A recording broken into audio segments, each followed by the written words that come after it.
그 정동영 통일부 장관을 둘러싼 정보 관련된 유출 문제가 네. 굉장히 뜨거워지고 있는 상황인데 그 위성락 청와대 국가안보실장이 이와 관련해가지고 기자들 앞에서 입을 열었고 실제로 이제 어떤 내용이 이제 주를 이뤘냐면은 대통령의 뜻이 정부의 뜻이다. 쉽게 말해서 자꾸 이제 자주파 동맹파 얘기들이 나오니까 대통령께서 X에 올리신 입장이 정부 입장입니다. 그 얘기는 뭐냐?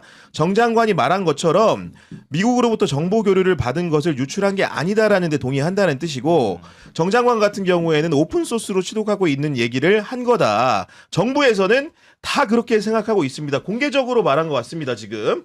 어떻게 보셨습니까? 이제 수습을 하고 싶은 것 같아요. 제가 보니까 이게 괜히 억측도 많아졌고요. 그리고 이거 가지고 뭐 한미 간에 엄청나게 갈등이 있는 것처럼 또 과장하기도 하고 또 국민의힘은 그걸 가지고 선거에 어떤 방식으로든 이용하고 싶어가지고 사안을 막 키우잖아요. 네. 거기다 자주파 동맹파 뭐 내부에 심지어는 자주파끼리 싸운다는 것까지 조선을 먼저 얘기하더라고. 막 아래서 막 이전 쌈붙이고 싶어서 난리가 났어요. 지금 보니까. 이전투가 벌어지는 것처럼 이렇게 얘기하는데 저는 이해가 안 되는 게 정동영 전 장관이 언급했다고 하는 구성시 얘기 나오는데요. 정동 전 장관 아니고 현 장관입니다. 지금. 정동영 장관이 얘기한 바로 구성시 얘기 보내려고 안 나오는데 돼요. 보니까 지금. 그러니까 얘기하자면 이런 거야. 미국의 싱크탱크들이 한 두 곳이 그 관련된 비슷한 이제 핵시설을 언급한 적이 있었다고 얘기하는데요. 네. 하나는 방연이고 하나는 용연인가? 그리고 한 두 군데였어요. 그러니까 두 군데인데 이 예를 들자면 이런 거예요. 정동과 종로를 얘기한 거예요. 서울은 서울인데. 네. 정 장관은 서울이라고 얘기한 거야. 그렇지. 네. 근데 서울이라고 얘기한 적이 없이 우리는 정동이라고 얘기했다고 막 우겨. 아니 정 장관이 오히려 더 포괄적으로 얘기한 거 아니에요? 장소로 보면은. 기밀이 아닌 걸 얘기했네. 오히려. 예. 그러니까요. 이거 가지고 막 구제 삼는 거는요. 그러니까 미국이 그 한국에 대해서 불만이 많다는 뜻이에요. 그거는 상황 관리를 할 필요가 있어요. 우리 정부 입장에선. 미국이 하는 행태 봐가지고는 사실 그것도 하고 싶지 않은 마음이 솔직한 마음이지만 네. 그럼 그건 정부가 미국이 계속 누적되어 있는 불만이 있다고 하면 예컨대 호르무즈 해협에 파병해달라고 하는 거 우리가 안 했어요. 안 들어줬죠. 관세 협상하고 난 다음에 미국의 투자처 빨리 정해달라고 하는데 일본은 한 1, 2호 2개 투자까지 구체적으로 확정이 됐는데 아직 우리는 1호도 확정이 안 됐다고 하는 네. 불만도 있을 수 있고요. 그 전으로 거슬러 가면 뭐 DMZ법도 있을 거고 방공식별구역에서 미중 전투기가 대치하는 상황에 대한 사과 그렇죠. 여부 뭐 네. 그게 누적이 됐다가 정동영 장관 건 이거 나온 다음에 이것 때문에 미국이 반발하는 것처럼 일종의 그림 만들기가 참 좋은 건이었을 것이다. 그럼 그걸 가지고 누군가가 공작을 했을 가능성이 전 충분히 있다고 봐요. 뭐 미국 정보기관에서 공작을 했는지 어디서 나갔는지 우리 정부 내에서 나갔는지는 모르겠으나 이게 국민의힘 쪽에 나가면서 그럴싸하게 그림을 그려주니까 이게 뭔가 대단해 보이잖아요. 이걸 가지고 우리들끼리 막 치고받고 싸우는 거야. 이게 바람직합니까? 근데 오늘 또 말이 안 보니까 된다고 국민의힘이 봐요. 이런 걸 근거로 해가지고 정동영 장관의 해임 건의안까지 지금 냈다는 상황 아닙니까 지금? 근데 예전에 북풍을 했을 때는 정말 한나라당 시절만 하더라도 나중 진짜 선거 끝나고 밝혀지고 뭐 아사모사 되고 너무 복잡해갖고 어려웠는데 사실 이건 선거에 영향을 미치기 어려운 게 그거 구글만 검색해도 나오는 거였어라는 말로 한 번에 정리되는 이슈여서 이젠 이런 것도 못하냐라는 생각이 들 정도로 그러면서 아 얘네 또 북풍하네라는 이미지만 남겨놓고 사실 내용은 없어요. 그렇죠. 네, 근데 정구승 변호사의 전문 분야라고 할 수 있는 쿠팡도 갑자기 얘기가 나오면서 맞습니다. 지금 미국과 이제 한국이 고위급 회담한 데 있어가지고 쿠팡 문제 쉽게 김범석 의장의 신변 안전을 보장하라는 식으로 말을 하는데 이거는 경강부회 중에 경강부회 아닙니까 지금? 사실 정말 말이 안 되는 게 그 한 명에 대한 수사를 왜 미국 정부가 대한민국 수사기관에게 이래라 저래라 해요. 네.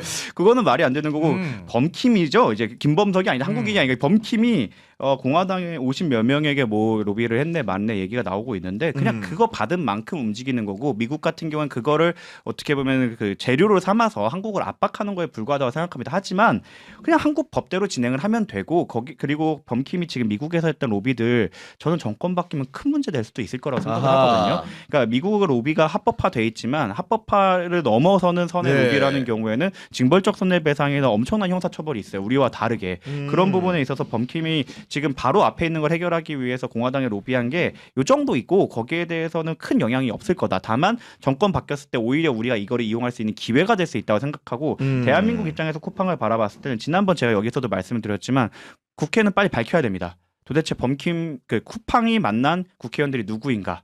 그걸 확인을 해서 우리도 다시 한번 여론을 만들어 갖고 쿠팡이 이게 문제다라는 걸 해서 이걸 갖고 그 여론을 국민들의 여론을 갖고 외교위원장으로 나가야 봐봐라 우리 국민들이 이렇게 화를 내고 있다라고 해야 협상에 또 딜 카드가 네. 생길 거라서 의원분들이 조금 거기에 공개에 앞장서 주시고 그 여론을 모으는데 도움을 주셔야 된다고 생각합니다. 그 국민의힘 의원들은 제대로 자기의 목소리를 내야 될 때 안 내고 엉뚱한 때 돼가지고 자꾸 거기에 반사익을 얻으려고 하는데요. 우원식 국회의장도 얘기하잖아요. 아니 범킴이 뭐라고 일개 기업 문제를 가지고 한미 간의 고위급 외교 협의를 안보 협의를 안 하겠다는 거예요. 말이 안 되는 거죠, 솔직히. 네. 아니 쿠팡 문제를 가지고 지금 핵잠 문제를 얘기하겠다고 얘기를 하는 거예요.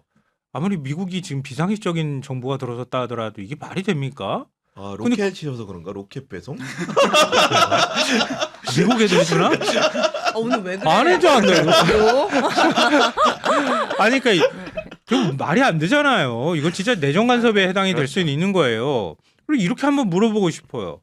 작년 9월에 미국 조지아주 배터리 합작 공장 가서 한국인 300명 막 불법으로 체포하고 그런 일 벌어졌잖아요. 맞아요. 그때 국민의힘 의원들이 퍼쩍퍼쩍 떴습니까? 그럼 미국하고 우리 대화 그냥 끊어버려야 되는 거 아니에요? 이제 우리가 저는 뭐 미국이라고 하는 국가가 아직도 뭐 패권으로서 영향력이 있기 때문에 우리가 뭐 그냥 1대1로 맞짱 또 뜹시다 이렇게 말하는 건 너무 무모하다고 그렇죠. 생각하지만 네. 최소한 우리가 받아들일 수 있는 게 있고 받아들일 수 없는 게 있는 거예요. 그럼 그럴 때는 좀 우리가 당당한 태도를 보여줘야 되는 거예요. 아니 트럼프 대통령이 호르무즈에 뭐 파병해줘 그러면 막 군함 몰고 가가지고 막 파병해야 되는 거예요? 아무리 우리가 동맹관계라 하더라도 우리한테 물어보지도 않고 자기네들은 병력 막 빼가잖아요. 그러니까요. 네. 그러니까 그런 거에 대해서는 제때 말할 때는 말 안 하다가 대한민국이 무슨 한미동맹이 막 균열이라 가지고 막 쪼개질 것처럼 막 과장하고 막 얘기하는 거 이거 하지 말라는 거예요. 그러면은 만약에 한미동맹에 있어서 삐걱거리는 게 있다고 하면 정부가 좀 잘 관리할 수 있도록 해라라고 비판하는 것까지는 제가 알겠어. 그다 뭐 정보 유출이 어쩌니 굉장히 입체적이고 종합적인 원인이 생기는 문제를 하나 때문에 뭐 이런 게 다 생긴 것처럼 이렇게 하는 거는 너무 지나치게 정치적으로 이용하려고 하는 거예요. 그게 여당이든 야당이든 사실은 대한민국 정부가 나가서 외교를 할 때 재료를 쓸 수 있게 소재를 만들어줘야 되는데 오히려 반대로 상대방 국가가 소재를 쓸 수 있는 거를 제공하고 있으니까 이거야말로 전 대통령이 좋아했던 그 워딩 반국가 세력이죠.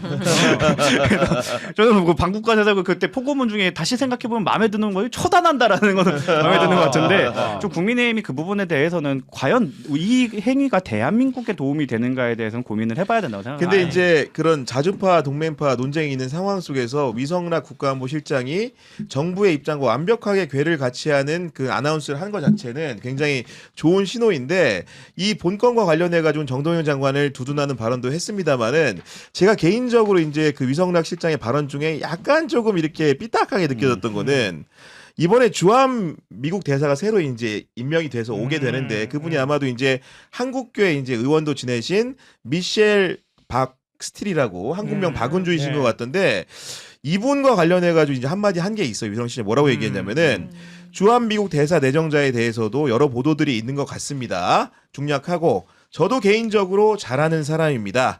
또 우리 정부와 우리 대사관, 외교라인과는 오랫동안 연결이 있습니다. 의원도 2번 하셨기 때문에 많은 연고관계가 있어서 평소에 생각이나 행보를 잘 압니다.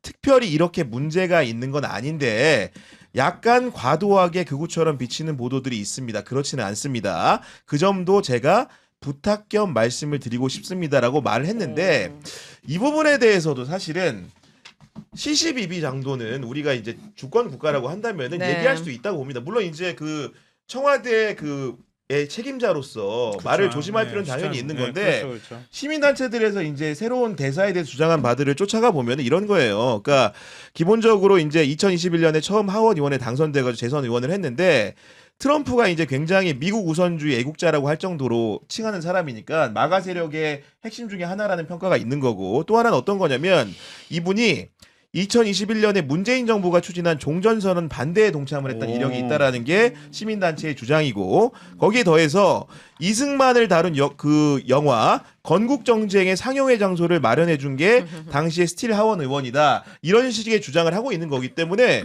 물론 미국이 임명하면 우리가 그걸 거부할 수는 없지만 그렇죠. 적어도 한국 국민들이 이러저러한 사유들로 이 사람이 어떤지는 검증하고 따져볼 수 있는 건 아닙니까? 건전한 비판 정도는 할 수 있는 거잖아요. 그리고 근데 대한민국의 여론이 네. 모아져서 여기에 대한 비판적인 여론이 모아졌다고 하면 그거로 또 무기 그렇죠. 삼아서 미국의 의견을 전달해서 너네 대사에 대해서 이러한 비판점 우려가 있고 너무 극우적인 색채가 있고 네. 너네 그래봐야 그 극우들 지지율 그 당 지지율 15%밖에 안 나온다 이런 식으로 해갖고 그걸 뭐 교체를 요구를 하거나 아니면 오히려 그렇게 함으로써 대사의 발언권을 줄이는 효과도 있을 거기 때문에 네. 이렇게 알려야죠. 네, 아, 물론 근데 저는 네. 그러니까 좀 다르게 읽었어요. 저는 그 똑같은 기사 그렇군요. 읽으면서 네. 일부러 저는 언급했다고 생각했거든요. 아 일부러 언급했다. 음. 네, 그럴 수도 있겠네요. 네. 왜냐하면은 지금 미국하고 관계가 약간 삐걱거리고 있는 건 맞고요. 그 기자회견 안에 깔려 있는 내용 보면은 그래서 정보 공유도 일부 제한하고 있는 건 맞는 것 같아요. 그 동안에 대북 정보를 제한하는 게 맞느냐 안 맞는 거 가지고도 굉장히 설왕설래가 있었거든요. 그래서 사실 톡 까놓고 그걸 인정해 버렸어. 근데 원인은 그게 아니야. 한미 관계가 아주 순탄하지는 않은 건 사실이야라고 인정해 줬단 말이에요. 네. 미국의 압박이 있고 쿠팡 문제도 있는 건데. 근데 이제 아그레망을 우리가 내줘야 되는 그렇지. 미국 대사 문제가 있어. 한국 국민들이 막 반대를 해. 이거 마카 세력이야. 막 이렇게 얘기하는데 아이 괜찮아요. 제가 잘하는 사람인데 자 우리가 정부에서 이렇게 생각하고 있어요. 이렇게 신호를 두 개를 같이 내주면 아, 우리 정부에도 지렛대가 하나 있는 거잖아요. 알겠습니다. 그러니까 네. 그런 면에서도 좀 다독거려준 측면이 있다고 봐요. 외교가 이런 거예요. 책임 있는 사람은 네? 저희처럼 얘기하면 안 되죠.